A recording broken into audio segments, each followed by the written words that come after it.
part of me is sure that I couldn't. But another part knows that's a lie. How do you make something right when you've made it so wrong you can never go back? BoJack Horseman is a series about how, back in the 90s, the protagonist was in a very famous TV show. He's BoJack the horse. Don't act like you don't know. But if you clicked on this video, you probably already knew that. After all, the series has been out for over 5 years, only now finally ending its run after 6 rather successful seasons. With so many episodes under its belt, it's safe to say that the audience has a pretty good grasp on who the characters are and what can be expected of them. Todd constantly gets caught up in crazy antics. Mr. Peanut Butter remains cheerful and kind-hearted. Diane tries to conciliate being morally correct with finding her own inner sense of peace. And Princess Carolyn is hardworking and determined. As for BoJack, well... Shut up, Todd! I don't even remember why I let you stay with me in the first place. Do you know who I am? Hey, you! I own you now! Do a dance! Oh, are we talking about me again? Maybe you're right. Really? No. You're fired. He's a jerk. He has been a jerk for several years. He constantly puts his friends down, makes terrible life decisions that harm not only himself, but especially the people around him. He pushes his loved ones away and then complains about how lonely he is. He refuses to understand his own feelings and never seems to learn the lesson, no matter how many times he fails at being a good person. You would think this gets tiresome after so many seasons, but the show is actually really good at building up nuanced characters that you desperately want to follow, just to see where they end up next. In the case of BoJack, there always seems to be a light at the end of the tunnel. A moment in which his kindness takes the best of him and he does something that's actually really nice. Or when you can see how much he wants to make things right again, but he's so out of practice that he just doesn't know how to. But then, just as he's done trying to be a decent person, he does something terrible again, and manages to dig himself into an even deeper hole than before. It would be one thing if the show simply let him get away with being awful, having the characters merely shrug it off and say that's the way things are, never challenging the status quo and never expecting BoJack to behave in any other way. Except, no, the show explicitly shows us that the rest of the cast has a breaking point, and they all call BoJack out for his terrible behavior whenever he crosses that line. This leads to some of the most cathartic moments of the series. Watching these characters that have had to put up with so much finally speak up and voice their frustration. Another thing that makes this show feel special is how BoJack himself is actually deeply affected by the guilt of having done such terrible things. For every joke about how BoJack thinks he's the most important person in the room just because he's a celebrity, there is a moment of deep introspection in which the viewer can see how lowly he thinks of himself and how much he agonizes over his past mistakes. His biggest problem is that he doesn't know how to process these feelings or change his behavior, which leads him to continue to cause more and more trouble, burning more and more bridges, only increasing his guilt and shame. One of the themes in the series is the idea of running away from your problems. BoJack, when you get sad, you run straight ahead and you keep running forward no matter what. BoJack does this all the time, metaphorically and physically. Sometimes he creates a whole new problem just so he doesn't have to deal with his old ones. Thinking about your issues hurts, and the road to fixing them is twice as painful, so it's easier to just try to outrun your demons. The more you learn about BoJack's past, the more you see the amount of trauma that he's been through and how little of it he has actually processed, be it due to the lack of opportunities to do so as a child, or his current belief that he is beyond help.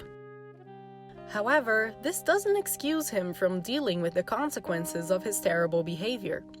It isn't enough just to feel bad. He has to put in the work and actually make amends with the people and earn their forgiveness. No matter how many hours he spends grieving over his misconducts, they are useless if he doesn't take action. This becomes especially clear in those moments mentioned previously, when his friends finally tell him off. Whenever that happens, BoJack can do nothing more than face his issues head-on, as they are laid out in front of him by those he trusts. One of the best examples of this happens in Season 3, Episode 10. This season is focused mostly on BoJack's attempts to get an Oscar for his performance in the new Secretariat movie. When he finds out that he wasn't nominated, he feels devastated, especially upon learning that Todd didn't think he deserved a nomination. Later on, he tries to make Todd feel bad about it in an attempt to guilt his friend into spending time with him. Todd isn't really buying it, just as he isn't convinced by BoJack's other attempts at manipulation, trying to make him feel bad for supposedly taking advantage of BoJack's hospitality. When BoJack reveals that he slept with Todd's friend Emily, something that he knew would make him upset and that he had tried to hide from him, Todd finally snaps. You can't keep doing this! You can't keep doing shitty things and then feel bad about yourself like that makes it okay! You need to be better! This is a really satisfying scene. Not only because BoJack is finally being forced to acknowledge the aftermath of his bad decisions, but also because he has been verbally abusing Todd for pretty much the entire show up to this point, and is overall a horrible friend. Not only he needs to hear this, he deserves to hear this. Todd's rant hits especially hard because it directly addresses how BoJack tries to deflect his guilt, constantly blaming others for the way he is or the terrible things he does. While trauma can play a part in shaping someone's personality, it doesn't excuse their problematic behavior, and BoJack had been using it as a crutch to justify his terrible actions. And what does he do after this confrontation?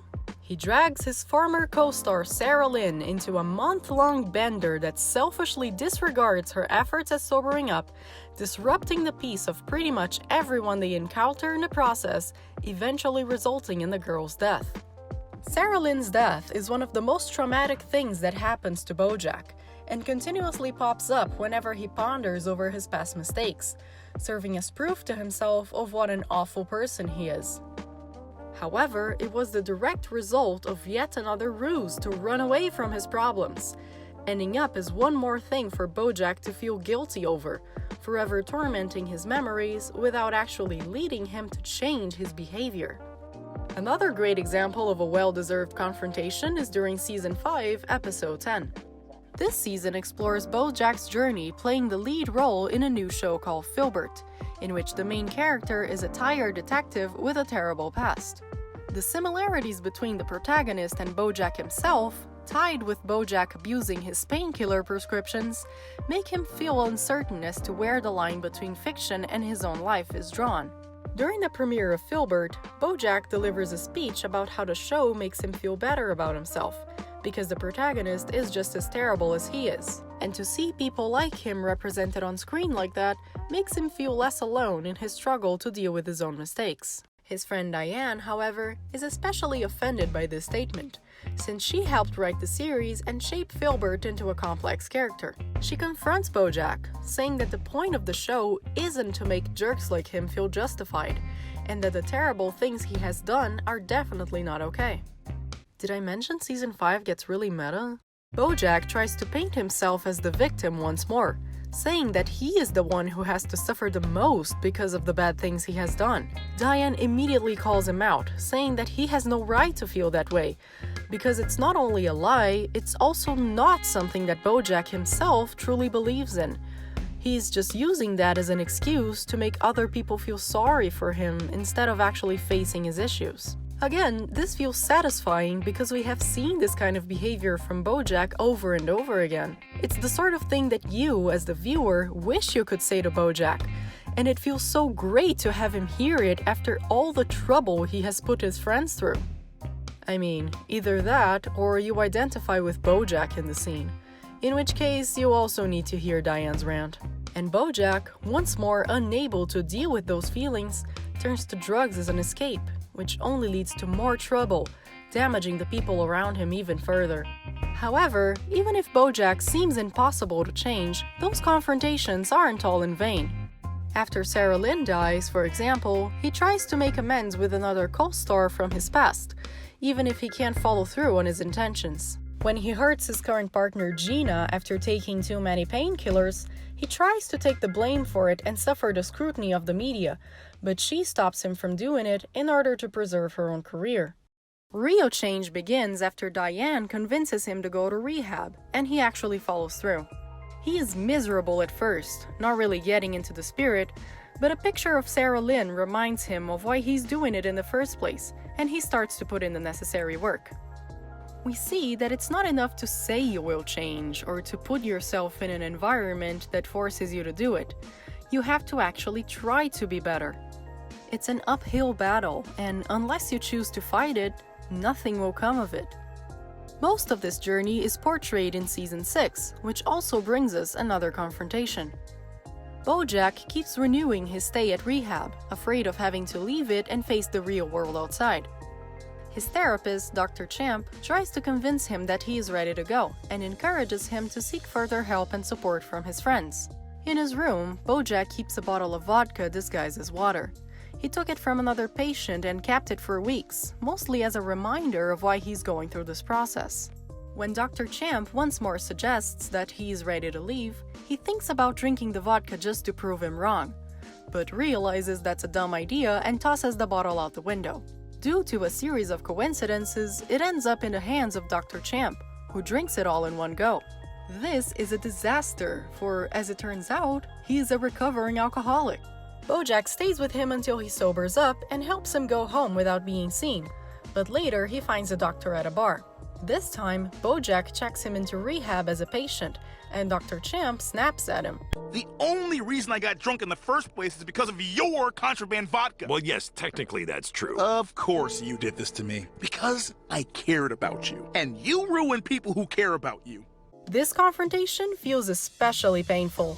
Not only is Dr. Champ berating BoJack with the same sentences the star uses to berate himself. You screw up. You're making your daughter hate you, which is good, because look what happens when people love you. Look at Penny, and Herb, and Sarah Lynn.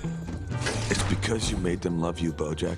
But he is also most likely using that specific vocabulary because he has probably heard BoJack use it in therapy while talking about his past trauma. You ruined me, BoJack. I know.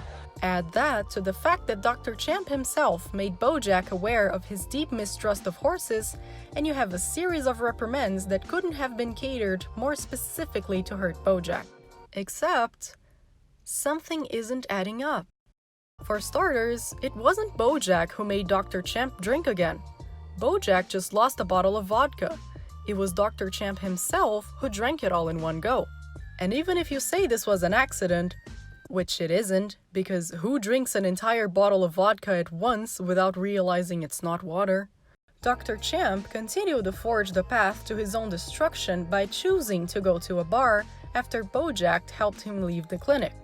This time, BoJack is being blamed for something that he never actually did, with a series of accusations worded in the most hurtful way possible. And how does BoJack react?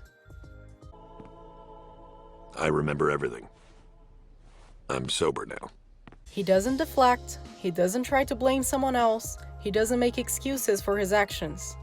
He takes the scolding, even though he doesn't deserve it, and he refuses to run away from the harsh reality being thrown at him. Instead, he accepts it and admits that this is something he can't run away from. You know what that is? Growth. If compared to the rest, this scene hits you differently. It doesn't feel cathartic, it just feels heavy. Mostly, I was thinking about what a terrible therapist Dr. Champ was, and how hurtful it feels to hear someone you trust so much reprimand you like that. And after that scene, what does BoJack do? He goes back to his empty house and thinks back to every terrible thing he has ever done, finally confronting those memories. No escapade, no drugs, no ruse. Just pure introspection. The horse that ruined Sarah Lynn and Penny Carson and Sharona and all the other people he tries to forget is not the same horse who left rehab. And this change only happened because BoJack made it so. When BoJack is trying to help Dr. Champ get back on his feet, he quotes one of the doctor's rehab-themed motivational phrases back at him. Seeing BoJack do it this time feels rather nice, since he has been voicing his skepticism over positive quotes in therapy since the beginning of the season. However, this is not the first time he has relied on those tactics to try to get better. On the first episode of the second season, BoJack attempts to follow a new way of living and seeing life with a positive attitude, which mostly just consisted of him quoting back pseudo-encouraging sentences from a self-help audiobook. This not only gets in the way of his work and relationships, but it's also very clearly a facade. One that falls immediately after getting a call from his terrible mother, who only reminds him of what a burden he is to her and the terrible amount of trauma he has endured. It's a really strong season opener and perfectly showcases the brilliance of the show. You know BoJack's attempts at becoming a more positive person are not working, and you're just waiting for him to go back to his old sarcastic ways. But when it happens, you still feel hurt, because you can see how damaged he is, and how far away he seems from a future in which he can be truly happy. By comparing this to the events of the latest season, you see how far this character has come and how much he has learned along the way. And seeing him actively putting in the work towards becoming a better person is incredibly rewarding. I mean, to go from this... Hey guys! Shut up, Todd. Todd, I need this. You're my best friend, and I need you. Don't leave me now. Don't be like everybody else. Diane, I need you to tell me that it's not too late. BoJack, I need you to tell me that I'm a good person. To this? I can't leave if I don't know you're gonna be okay, BoJack. I'll be okay. Promise? Because if something happens to you and I'm in Chicago... That's not a friendship. That's a hostage situation. Go to Chicago. Is a major example of character development. And it happens so naturally that watching the first seasons immediately after binging the last one, like I did, gives you whiplash over how much more of a jerk BoJack used to be. But of course, self-improvement is only half of BoJack's path to redemption. How can we know for sure that this time is for real and not just another positive facade?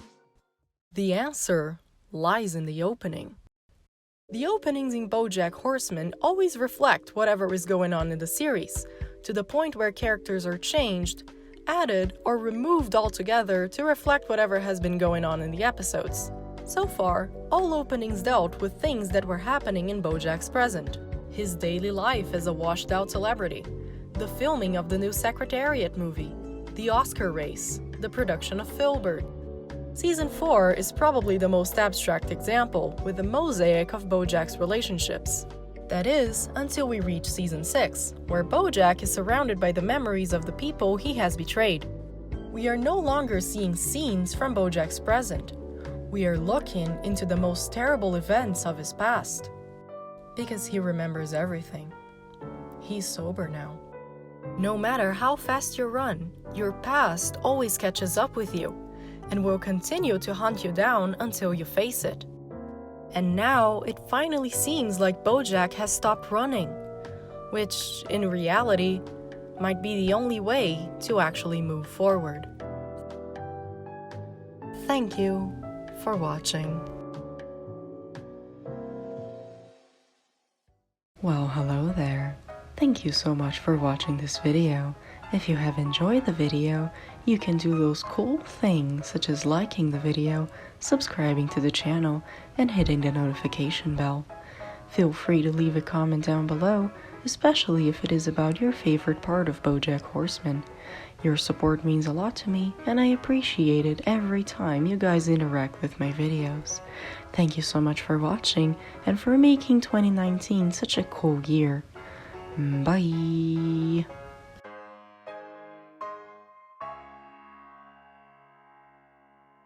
For my end credits gag, I was going to sing a modified version of the end credits song from BoJack Horseman. It wasn't good. So my Christmas gift to you is that you don't have to hear me sing. You're welcome.